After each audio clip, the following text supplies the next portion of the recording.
우리 서로 인사하겠습니다. 잘 오셨습니다. 잘 오셨습니다. 여러분에게 교회란 어떤 곳입니까? 우리 그리스도인들에게 교회는 어쩌면 가족만큼이나 중요한 공동체라고 할 수가 있습니다. 특별히 우리 교회는 91년이라는 긴 시간이 지나온 역사가 있는 교회입니다. 교회에 오랫동안 몸담았던 분들이라면 그동안 신앙생활 하면서 많은 사람들과 추억이 많이 쌓여 있는 곳이 바로 교회 공동체일 것입니다. 대신방을 하다 보면 그런 이야기를 많이 듣습니다. 우리 교회에서 교회학교를 지나고 또 청년부를 보내고 남성교회와 또 여전도회 시간을 지내면서 이제는 장로님으로 됐고 또 안수집사님으로 또 권사님으로 지사님이 되셔서 오랫동안 한 교회를 지키는 분들의 이야기를 가끔 듣긴 합니다. 때로는 힘들었던 시간들이 있었다고 말씀하시고 때로는 즐겁고 정말 정성기를 할 수 있는 그런 시간들도 지냈다고 말씀을 하셨습니다. 그 이야기를 듣고다 보면 참 대단하다라는 생각도 들고 이분들이 참 귀하다라는 생각이 많이 들었습니다. 이분들이 있었기 때문에 교회가 든든히 잘 서가고 있구나라는 또 생각 또한 들었습니다. 지금 함께 예배를 드리는 여러분 가운데서도 그분들과 같이 긴 시간을 이곳에서 보낸 분들도 있을 것이고 저와 같이 짧은 시간에 교회 공동체에 함께 있는 분도 계실 겁니다. 분명한 것은 우리 모두는 교회에 애착과 열정을 쏟아붓고 있는 한 공동체라는 사실입니다. 하지만 때로는 우리가 애착과 열정을 쏟아붓는 그러한 교회 공동체이기 때문에 반대로 애착과 또 열정이 큰 만큼 교회 안에서 상처받기도 쉽고 또 상처받았을 때 아픔도 그만큼 크기도 합니다. 오늘 본문에 나오는 고린도 교회는 여러 가지 문제가 많았던 교회였습니다. 하나님께서 고린도 전후서를 성경으로 남아두신 이유를 참 곰곰이 한번 생각해 보면 아마도 이 세상에 있는 많은 교회가 고린도 교회와 같은 유사한 문제점을 가지고 있어서 그런 갈등을 겪었을 것을 아셨기 때문이지 않을까라는 생각이 들기도 했습니다. 고린도 전후서는 우리 교회 공동체가 건강한 공동체로 이루기 위해 우리가 고린도 교회의 잘못된 모습을 통하여서 우리가 올바르게 교훈을 받을 수 있는 부분을 기록해 놓은 책이라고 할 수가 있습니다. 오늘 본문에서 바울은 고린도 교회를 우리의 몸에 비유를 하고 있습니다. 교회에 대해서 너희는 그리스도의 몸이다 라고 설명하고 있습니다.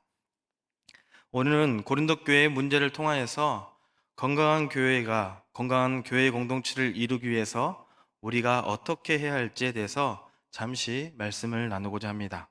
오늘 본문 12절의 말씀에 보면 몸은 하나인데 많은 지체가 있고 몸의 지체가 많으나 한 몸인과 같이 그리스도도 그러하니라 라고 말씀합니다.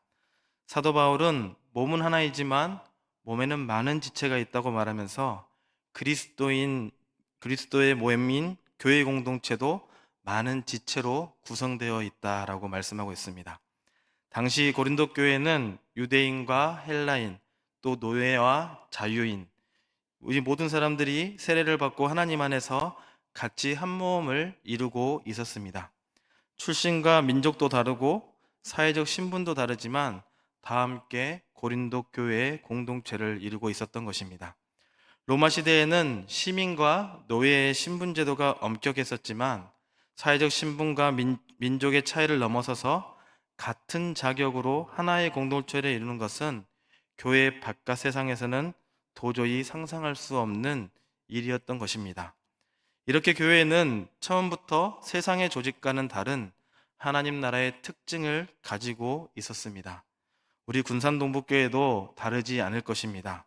우리도 각자의 출신 지역도 다르고 자라온 가정 환경이나 사회적, 경제적 능력이 다 다르고 은사도 다르지만 다 같이 군산동북교회의 일원으로 하나의 공동체를 이루며 함께 신앙생활을 하고 있습니다. 그런데 그런 고린도 교회에 문제가 생겼다는 것입니다. 그래서 그 문제를 통하여서 분쟁이 또한 일어났습니다. 고린도 교회의 문제는 먼저 서로 간에 비교하는 것에 대해서 발생하게 되었습니다. 어느 교회 청년부 담당 목사님의 이야기가 있습니다. 물론 제 이야기는 아닙니다. 목사님이 어느 날 자기 교회 대학생들을 대상으로 해서 상담을 하게 되었습니다. 먼저 지방에 다니는 학생에게 먼저 물어보았습니다. 대학에 다니니까 참 행복하지? 라고 이렇게 물어봤습니다. 그러자 그 학생이 이렇게 대답했습니다. 아니요, 대학에 다니면 뭐예요? 저는 지방대에 다니고 있는데요. 목사님은 그래서 서울에 있는 대학을 다니는 한 청년을 붙들고 똑같은 질문을 해봤습니다. 서울에 있는 대학에 다니니까 행복하지? 그러자 이 청년이 서울에 있는 대학 다니면 뭐예요? 저는 S대를 다닌 것도 아닌데 라고 대답을 합니다. 그러자 이제 목사님은 S대에 다니는 청년을 붙들고 똑같이 물어봤습니다. S대에 다니는 청년은 그 물음에 S대에 다니면 뭐예요? 저는 학과가 별로 좋지 않은데 얼마 후에 목사님은 S대학교에 좋은 학교를 다니는 청년을 만나서 물어보았습니다. 너는 정말 행복하지? 그러자 그 학생은 이렇게 대답합니다. 좋은 과에 있으면 뭐예요? 저는 수석도 못하는데. 이건 무슨 이야기를 하고 있을까요? 우리 안에는 남과 비교하려는 비교의식이 잠재되어 있다는 이야기입니다. 우리의 그 비교의식 때문에 얼마나 우리를 불행하게 만드는지를 깨닫게 되는 이야기를 해주고 있습니다. 사도 바울은 교회 공동체를 우리 몸에 비유하면서 교회 공동체에도 교회의 여러 상황을 꿰뚫어 볼 수 있는 눈과 같은 역할을 하는 사람도 있고 또 썩은 악취나 향기를 구분하는 코와 같은 역할을 하는 사람도 있고 또 여러 이야기를 듣는 귀와 같은 역할을 하는 사람도 있다고 오늘 본문에 말씀해 주고 있습니다.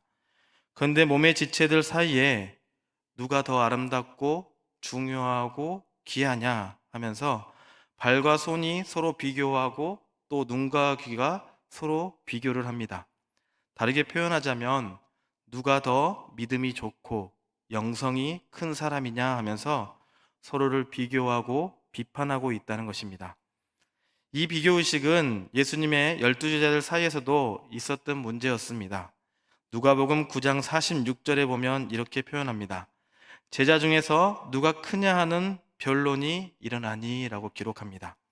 실제로 제자들은 예수님께서 십자가를 지러 가시는 그 예루살렘에 올라가는 길 가운데서도 서로서로 누가 더 크냐 하는 문제로 다툼을 벌이고 있었다는 것입니다. 우리 몸에는 우리가 겉으로 보이기에 아름다운 지체가 있고 또 그렇지 못한 지체도 있습니다. 우리 몸에는 손과 다리 또 얼굴과 같은 이런 지체들은 아름다운 지체로 속할 수가 있습니다. 그래서 광고 모델에도 손 모델이 있고 또 다리 모델, 얼굴 모델이 따로 있고 심지어 샴푸 광고할 때는 머리카락 모델까지도 따로 있습니다. 이런 아름다운 지체들은 우리 몸에서 모두 다 바깥에 이렇게 드러나 있습니다. 반면에 우리 몸속에 있는 장기들, 심장이나 간이나 콩팥이나 위나 내장과 같은 지체들은 우리 몸통에 가려져서 보이지가 않습니다. 이것을 보려면 내시경을 하거나 CT나 MRI 같은 장비를 통해서만 볼 수가 있습니다. 이런 장기들은 연약하기 때문에 몸통으로 덮어서 잘 보호하고 있습니다. 우리 몸속의 장기들은 보기에 사실은 아름답지 못한 지체들입니다. 나는 심장이 정말 멋지게 생겼어. 내 간을 봐봐. 간지나 보이진 않아?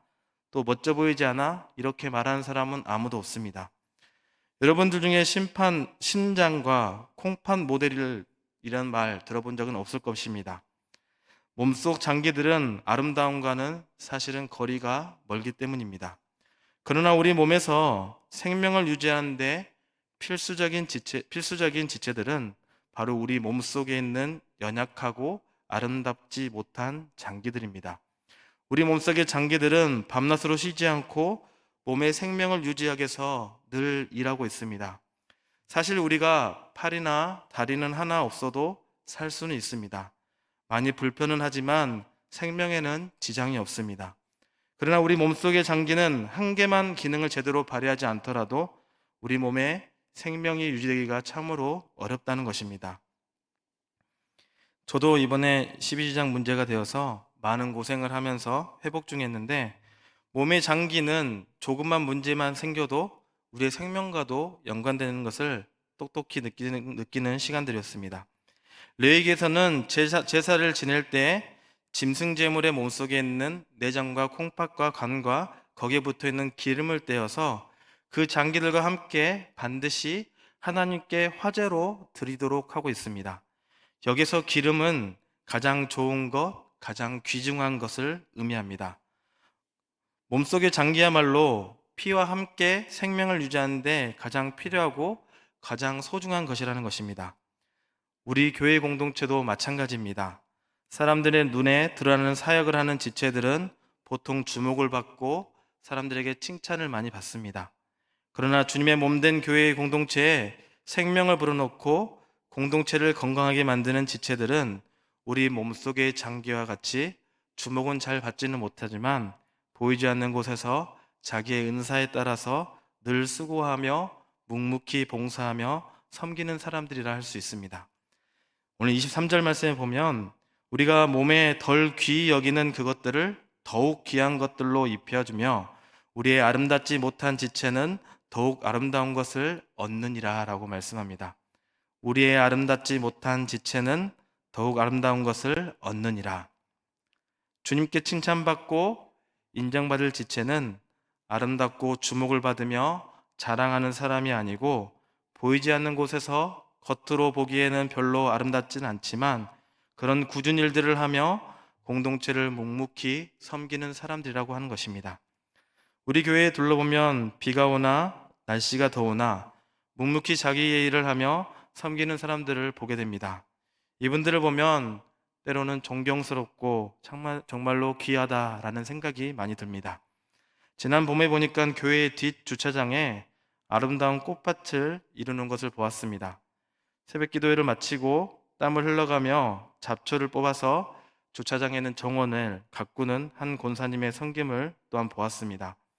어떤 교회 집사님과 장로님들은 교회 주차장을 잘 정비해 주셔서 주일에 교인들이 안전하게 주차할 수 있도록 다른 차량들을 이동시켜 주시고 또 안내해 주시는 분들의 섬김도 볼 수가 있었습니다.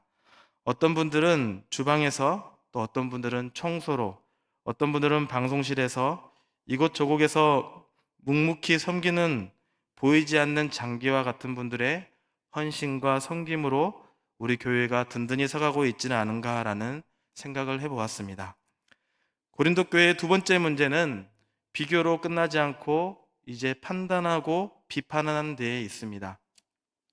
눈이 손들어 너는 쓸데가 없다 말하는 것처럼 교회 내에서 어떤 형제자매가 너는 불필요한 존재야 라고 판단한다는 것입니다. 바울은 우리 몸에 있는 모든 지체는 다 그 나름대로의 역할이 있다고 말을 합니다. 그렇게 말하는 이유는 바로 창조주 하나님께서 원하시는 대로 몸의 각 지체를 두셨기 때문이라고 말씀합니다. 실제 우리 육체의 몸에 불필요한 부분은 단 한 곳도 없습니다. 필요가 없다고 생각할 수 있는 부분은 아직 우리가 그 기능을 잘 모르고 있을 뿐입니다. 한 가지 예로 보면 과거에는 우리 몸에 맹장이 필요 없는 장기라고 해서 개복 수술을 하게 되면 멀쩡한 맹장염을 예방한다고 미리 떼어놓은 그런 일들도 있었습니다. 그런데 나중에 밝혀진 바에 의하면 맹장은 불필요한 장기가 아니라 우리 몸에 유익한 박테리아를 저장하는 창고의 역할을 한다고 말씀합니다. 우리의 몸이 설사를 심하게 하게 되면 장내에 있는 유익한 균이 모두 다 몸 밖으로 배출되어 버리는데 그럴 때 맹장이 보관하고 있던 유익한 균을 장으로 공급해서 장의 면역 체계를 복구하는 데 기여한다고 합니다. 이렇게 우리의 몸에 불필요한 부분이 없는 것 같이 교회 공동체에서도 분명하게 필요 없는 지체는 아무도 없습니다. 어떤 분들의 역할을 우리가 잘 모르고 있을 수는 있습니다. 그러나 그분은 공동체에서 꼭 필요한 역할을 담당하고 있다는 것입니다. 그럼에도 불구하고 교회 내에서 눈은 손에게 나에게는 저런 문제점이 보이는데 너는 왜 못 보느냐 이렇게 비판하고 자기 기준으로 저런 문제점을 못 보는 너는 잘못되었다라고 판단해 버립니다. 눈은 눈이기 때문에 보는 것이고 사실 손은 손이기 때문에 못 보는 것이었습니다. 우리는 나와는 다른 생각과 다른 행동을 하는 지체들을 볼 때 마음이 많이 불편했고 내 속에 자꾸 판단하는 마음이 일어나서 많이 힘들게 되는 경우가 많았습니다. 우리는 무엇을 판단할 때 자기 나름의 기준을 가지고 판단할 때가 많이 있습니다.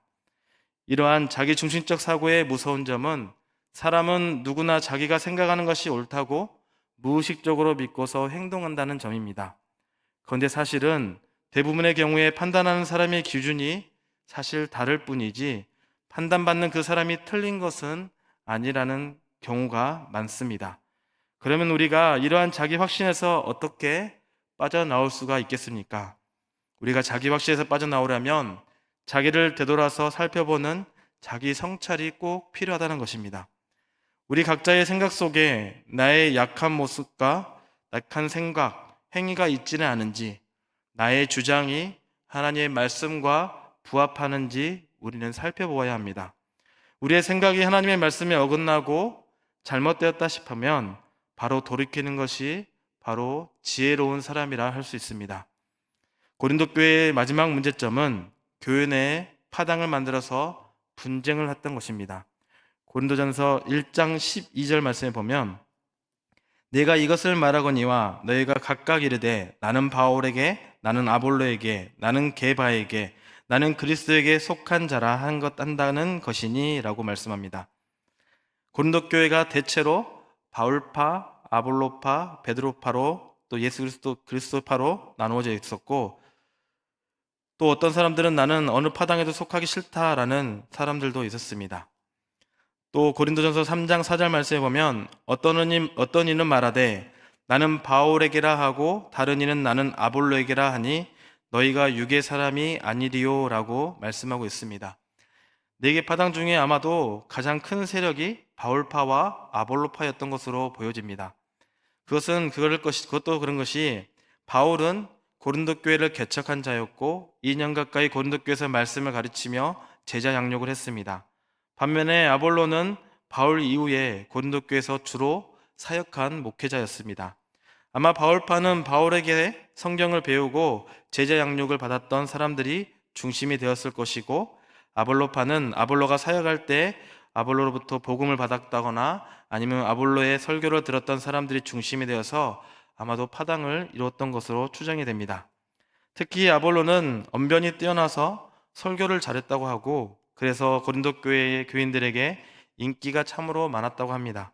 반면에 바울의 경우에는 편지에는 무게가 있고 힘이 있으나 언변에는 조금은 약했다고 평가를 받고 있습니다. 그러니까 바울파나 아볼로파나 모두 다 목회자로부터 직간접적으로 영향을 받은 사람들이 교회 내에서 자기들의 영향력을 키우기에 파당을 만들었던지 아니면 자기들이 좋아하는 목회자에 대한 충성심에서 각기 파당을 만들었던 것 같습니다.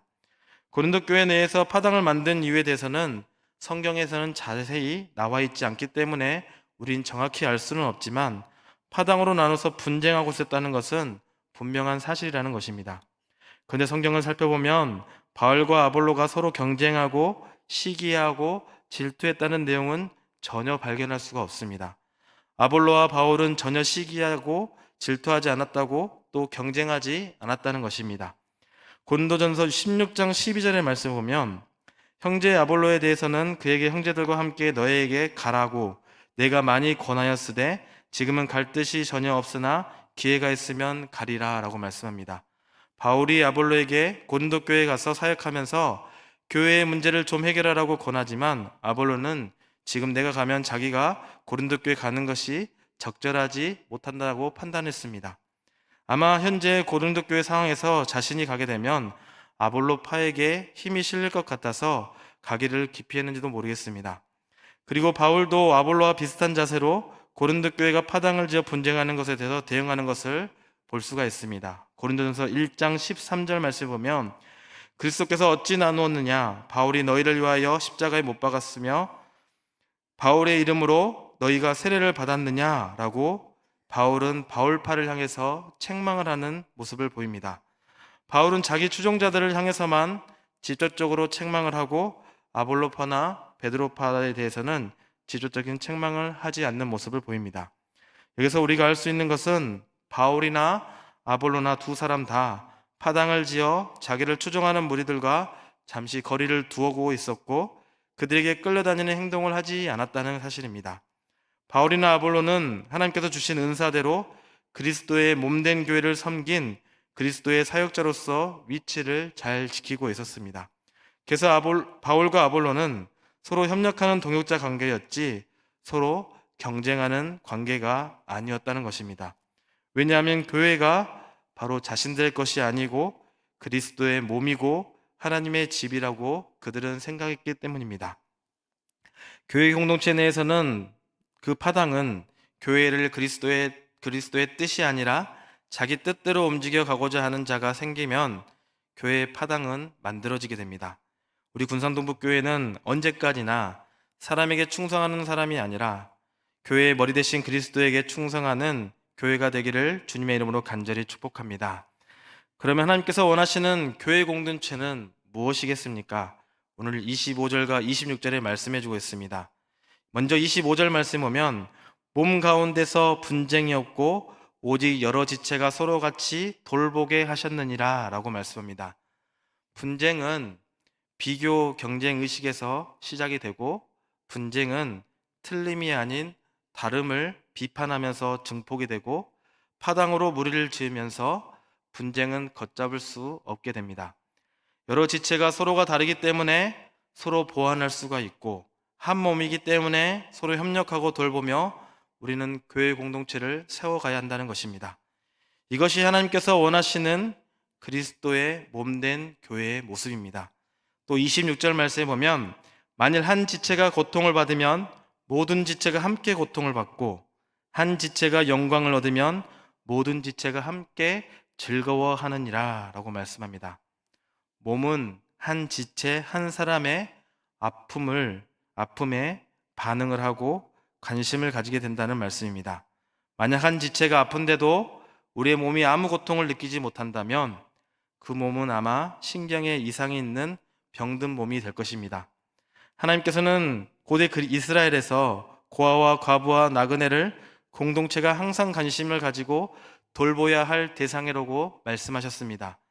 고아와 과부와 나그네는 그 공동체에 기여한 것도 사실은 별로 없고 소수이기 때문에 세력도 없고 자기 목소리를 낼 입장은 아닙니다. 세상에서는 이런 세력이 없는 사람에게 신경을 별로 쓰지 않습니다.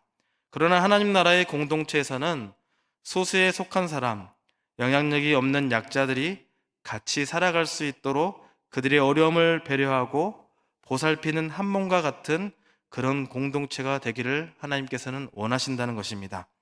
예수님께서도 마태복음 18장 5절 말씀에 이렇게 말씀하셨습니다. 또 누구든지 내 이름으로 이런 어린아이 하나를 영접하면 곧 나를 영접함이니. 예수님 당시에 유대인 사회에서 어린아이는 사회적으로 영향력이 없고 보잘것없는 사람을 상징하는 존재였습니다. 어린아이와 같이 영향력이 없는 사람들의 아픔을 같이 느끼고 배려해 줄 수 있는 공동체가 바로 건강한 공동체라는 것입니다.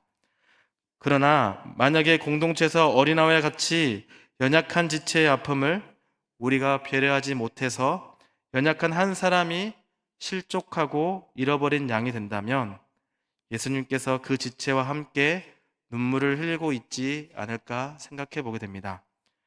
교인의 숫자가 많이 부흥하고 국내에 선교를 활발히 하는 것도 아주 귀하고 필요합니다. 하지만 우리 군산동북교회는 어린아이와 같은 한 사람의 아픔과 어려움에 다수의 사람들이 지체가 반응하면서 같이 아픔을 느끼고 같이 협력하며 나아가는 성숙한 하나님의 아름다운 건강한 공동체가 바로 우리 군산동북교회가 되기를 주님의 이름으로 간절히 축복합니다. 기도하겠습니다.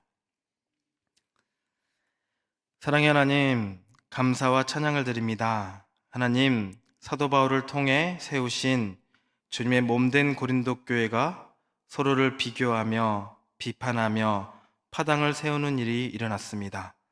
사도 바울을 통해 건강한 교회란 각각의 지체가 연결된 한 몸임을 알려주시면서 서로를 사랑하며 아픔을 나누며 섬기며 협력하는 공동체임을 오늘 말씀을 통해서 알려주셨습니다. 하나님, 우리 군산동북교회가 바로 그런 건강한 교회가 되게 하여 주시옵소서. 우리 교회가 서로를 아끼고 사랑하여서 하나가 되게 하시고, 우리 교회를 넘어 세상을 품고 그들과 함께 웃고 함께 슬퍼하는 우리 교회가 되게 하여 주시옵소서. 이 모든 말씀 우리를 구원하신 우리 주 예수 그리스도의 이름으로 기도드리옵나이다. 아멘. 찬송가 323장 찬송하겠습니다.